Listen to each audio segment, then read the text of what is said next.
Ce n'est pas une exagération, je pense vraiment que James Bond est un peu mort. Salut à tous, ici Reg, bienvenue dans quelques actualités de la semaine. Juste pour répondre un peu à la vidéo d'hier, il y a quelques points que vous avez peut-être mal compris, que j'ai mal expliqué. L'avantage pour moi de diviser les vidéos actualités en plusieurs parties, c'est juste la division du travail. C'était de plus en plus dur de faire une seule grosse vidéo chaque semaine. Et vous le savez, j'ai une règle sur la chaîne, 4 vidéos semaine minimum. Et parfois, il y a beaucoup de travail sur certaines vidéos, comme celle que je sors demain sur les Oscars, qui a pris du temps, et c'est dur de faire les 4 vidéos semaine. Donc si je divise une vidéo actualité en 2, voire 3 grand maximum chaque semaine, ça me fait une vidéo en plus, et moi je peux travailler sur d'autres trucs, parce qu'en plus je peux diviser le travail, je peux gagner du temps, et je peux faire plusieurs choses en même temps. Parce que tout rusher d'un coup sur une seule grosse vidéo, ça semble peut-être plus court en un instant, mais en termes de travail en amont et après, c'est un peu compliqué. Et en vrai, c'est plus rapide de faire des petites vidéos où je détaille un peu plus, c'est plus agréable déjà de les monter, de parler d'actualité sans rusher, et ça me permet de tester plusieurs trucs. Là, je vais tester 3 vidéos cette semaine d'actualité avec des miniatures différentes, avec des textes différents en titre et tout, donc je vais tester. Ça m'enlève un peu de pression, honnêtement, et ça me permet d'être plus flexible et mieux m'organiser. Je teste pendant un mois et on verra bien comment ça se passe. Et tous ceux qui disent que ça me permet de mettre plusieurs CyberGhosts dans les vidéos, c'est contractuel. J'en ai 10 à 12 à faire par mois. Il n'y aura pas plus de CyberGhosts, peu importe le nombre de vidéos que je fais. Il y a une limite maximum dans tous les cas. Là, je vais les mettre pour voir ce qui est le plus attractif en termes de vues. Mais en général, les vidéos qui marchent pas bien au début, j'enlève le CyberGhost directement pour pas vous embêter. Je garde le CyberGhost sur les vidéos qui marchent bien. C'est le but. Je vais commencer avec une actualité, c'est celle de Hunter Schafer et je vais parler politique. Donc si ça vous saoule que je parle politique, allez au prochain timecode. Je sais que certains sont saoulés par ça. Vous pouvez passer à la suite directement. Pour ceux qui sont intéressés, vous pouvez regarder. Hunter Schafer qui était quand même assez déçu, assez énervé de ce qui s'est passé récemment. Vous le savez, Trump est passé aux États-Unis, vous l'avez pas loupé cette information. Et Trump et toute son administration préparent donc une campagne anti-personnes transgenres. Et Hunter Schafer est une femme trans.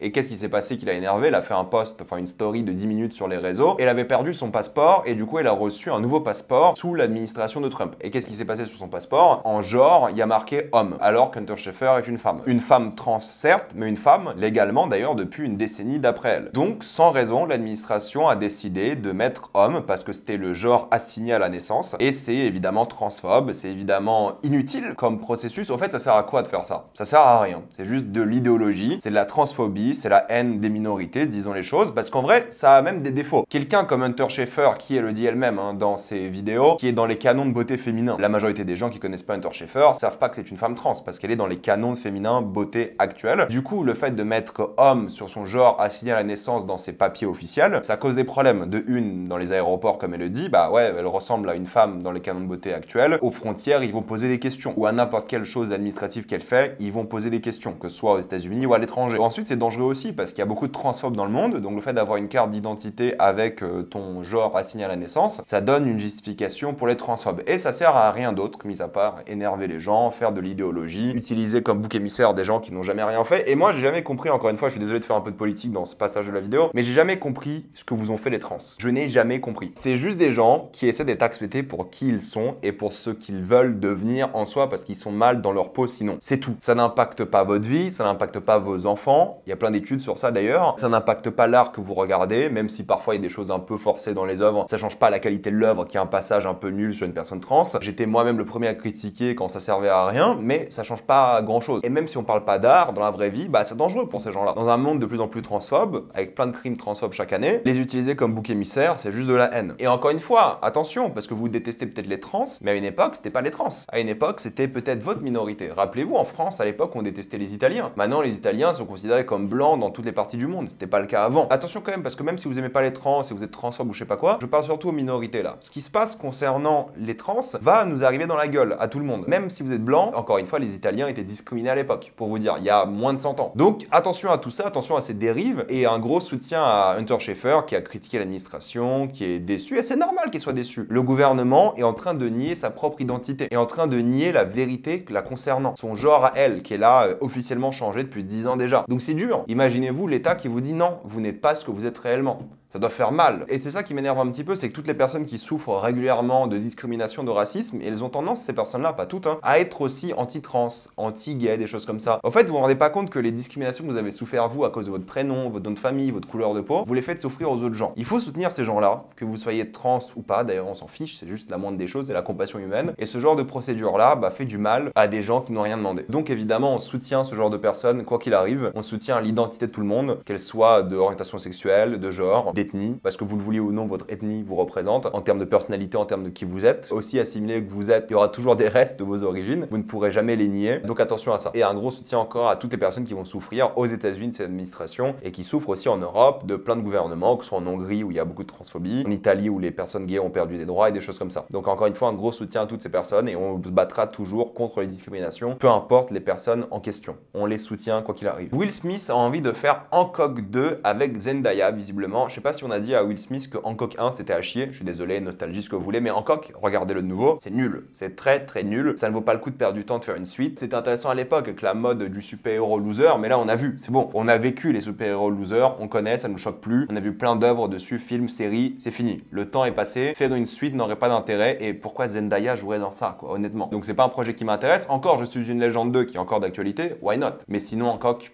pas du tout intéressé. Bong Joon-ho va bientôt commencer le tournage, ou en tout cas le travail sur un film qu'il veut faire depuis 2001. Apparemment, c'est un film d'horreur dans le métro de Séoul. Moi, ça me chauffe, honnêtement. Beaucoup vont faire la comparaison au dernier train pour Busan, évidemment, métro, zombie, tout ça. Mais film d'horreur de Bong Joon-ho à Séoul, donc en coréen, parce que quand il fait un film en Corée et un film aux États-Unis, c'est pas la même chose. On en parle d'ailleurs cette semaine. Moi, je suis chaud. Donc Bong Joon-ho, fais ce que tu veux. Il y a un film d'animation qu'il a prévu d'ailleurs qui devrait sortir avant ce film-là. Le film le plus cher de l'histoire de la Corée, d'animation de Bong Joon-ho, je précise. On va voir ça avant, mais Bong Joon-ho, si je veux faire un film d'horreur dans le métro de Séoul, vas-y, fais-toi kiffer. Pour les fans d'Avatar, le dernier maître de l'air, la version animée, il y aura une suite qui est prévue en 2 saisons de 26 épisodes chacun, 30 minutes par épisode. Ça s'appelle Avatar The Seven Havens et je n'ai pas vu Avatar. Encore, j'avais commencé la saison pour regarder du coup la live action par la suite, mais j'avais pas continué. Pour les fans d'Avatar, la suite en animation va bientôt arriver. C'est confirmé concernant le prochain film de Damien Chazelle. Vous savez, à la base, il devait faire un film sur les prisons, mais ça sera pas le cas. Il fera un film avec DiCaprio sur Evel Knievel. Le tournage commence officiellement cet été, donc peut-être l'année prochaine, un film de Damien Chazelle avec DiCaprio, ça fait plaisir. En tout cas, moi, ça m'intéresse. J'adore Damien Chazelle, j'adore DiCaprio, donc on est évidemment chaud. Apparemment, d'après George R.R. Martin, des discussions ont lieu pour faire un film Elden Ring. Je sais pas comment un film Elden Ring peut fonctionner. De toute façon, ça peut marcher qu'en film. Le budget doit être colossal pour ce genre de production. Et s'il y a une œuvre de From Software qui doit et peut être adaptée au grand public, c'est bel et bien Elden Ring, leur plus grand succès, de loin. Moi, je suis chaud, hein. J'adore cet univers, j'adore Elden Ring, j'adore les jeux From Soft, j'adore ce qu'a fait George R.R. Martin avec l'univers. Moi, je suis carrément chaud. Encore une fois, à voir quelle histoire ils veulent raconter, comment ils vont la raconter, mais il y a suffisamment de lore pour raconter une bonne histoire en 2 heures. Donc, je suis carrément chaud. Mais je pense que ça sera pas, honnêtement. À voir, hein, mais j'ai des doutes. On sait pas vraiment si c'est confirmé à 100%, mais apparemment, Avatar 3 va commencer avec le texte, pas d'IA générative a été utilisée dans le film. À voir si c'est vrai, à voir si ce sera vraiment en salle. Je trouve ça quand même bizarre de commencer le film avec ça. Le finir avec ça, il y a d'autres films qui l'ont déjà fait, hein, comme Hérétique, why not? Mais commencer le film avec ça, je trouve ça un peu étrange, mais pourquoi pas? C'est un message fort à l'industrie parce que du coup, ils mettent en avant le talent des gens, leur travail, et peut-être ils ont pas envie maintenant que les gens pensent avec l'IA qui est devenue genre trop récurrente, que Avatar 3 est fait à l'arrache. Parce qu'en vrai, peut-être les gens vont se dire, ah, maintenant il y a l'IA, tu peux faire ça en une phrase, pourquoi ils se font chier dans Avatar 3 à faire des effets spéciaux? Peut-être les gens vont se dire ça, donc mettre ce texte-là peut aider, pourquoi pas, mais je pense que la majorité des gens s'en fichent, malheureusement. Et oui, je sais que la vidéo sur l'IA doit arriver bientôt, mais il y a beaucoup de vidéos à sortir en ce moment, mais dès que j'ai un peu de dispo, je le fais. C'est la priorité, elle est déjà écrite. À voir si ça sera vrai, mais si c'est vrai, c'est un message fort qui est envoyé à Hollywood, et j'espère que plus de blockbusters vont suivre. Paradise a été renouvelé pour une 2e saison, j'ai pas encore vu la première saison honnêtement, mais je la regarderai, c'est sûr, pour cette année. C'était une mini-série à la base, mais apparemment la série a connu un grand succès, donc ils font une saison 2, assez classique ces dernières années. J'en parlerai quand je verrai la série. Fede Alvarez, le réalisateur d'Alien Romulus, a récemment parlé de sa manière d'intégrer le xénomorphe dans un film Predator. Il a dit qu'il ferait un film Predator classique et que d'un coup le xénomorphe apparaîtrait en mode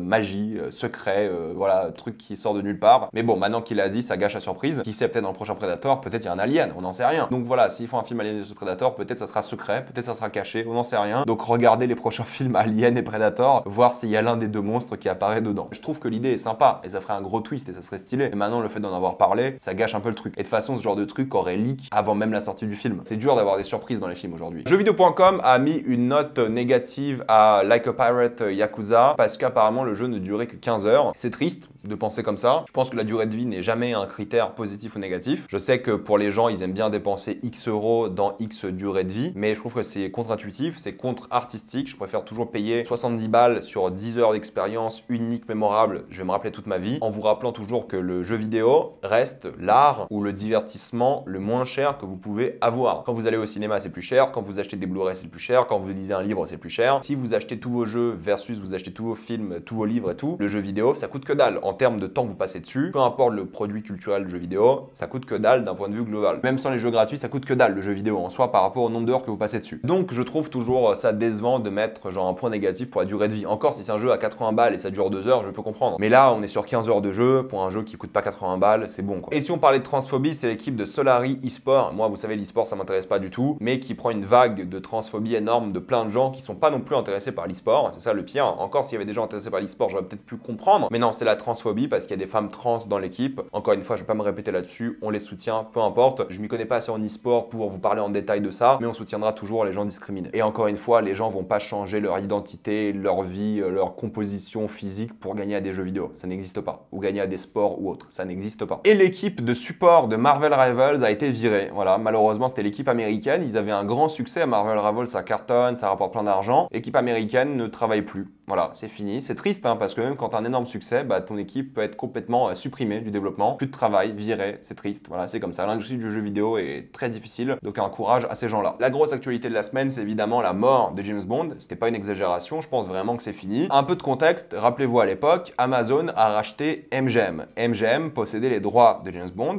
et justement, ces droits-là revenaient à Amazon. Sauf qu'il y avait une condition. Même si les droits revenaient à Amazon, le contrôle créatif irait directement à Barbara Broccoli et Michael J. Wilson. Donc en fait, ils avaient leur mot à dire, c'est eux qui décidaient de l'avenir de James Bond. Le reste, c'était Amazon, MGM, tout ça. Ils ont les droits de distribution, tout ce que vous voulez. Mais en termes de création, c'était ces deux personnes-là qui avaient tous les droits. Et je vous l'avais dit, hein, mais depuis quelques mois, il y a des vraies discussions au sein d'Amazon et Barbara Broccoli surtout, concernant le futur de la franchise. Elle n'est pas d'accord avec Amazon parce qu'Amazon veut faire des spin-offs, veut faire un univers connecté, veut faire des séries, veut faire plein de films annexes. Et Barbara Broccoli veut garder la licence James Bond comme elle est. Un film tous les 3 à 5 ans, et puis basta. Un film de cinéma, et puis c'est fini. Apparemment, ils sont pas non plus d'accord sur les choix pour jouer le prochain James Bond et des trucs comme ça. Donc, honnêtement, il y avait une vraie fracture, mais vu que Barbara Broccoli possédait le contrôle créatif, c'est elle qui décidait au final. C'est pour ça qu'on n'a toujours pas de James Bond des années après le dernier film, parce qu'ils n'arrivent pas à se mettre d'accord sur l'avenir de la franchise. Barbara était complètement contre l'idée de créer un univers. Ça, c'était quelque chose qu'elle a dit depuis le début. D'ailleurs, Daniel Craig a soutenu Barbara Broccoli dans cette phase, et il est assez déçu de ce qui s'est passé. Parce que oui, Amazon a décidé de payer 1 milliard supplémentaire, ce qui est déjà beaucoup, hein, parce que MGM, je crois qu'ils l'ont acheté pour 8 milliards à l'époque, alors qu'MGM avait une valeur de 4. Ils ont décidé de payer 1 milliard supplémentaire pour prendre le contrôle créatif à Barbara Broccoli. Barbara Broccoli voulait pas abandonner, mais elle a dit qu'elle était fatiguée.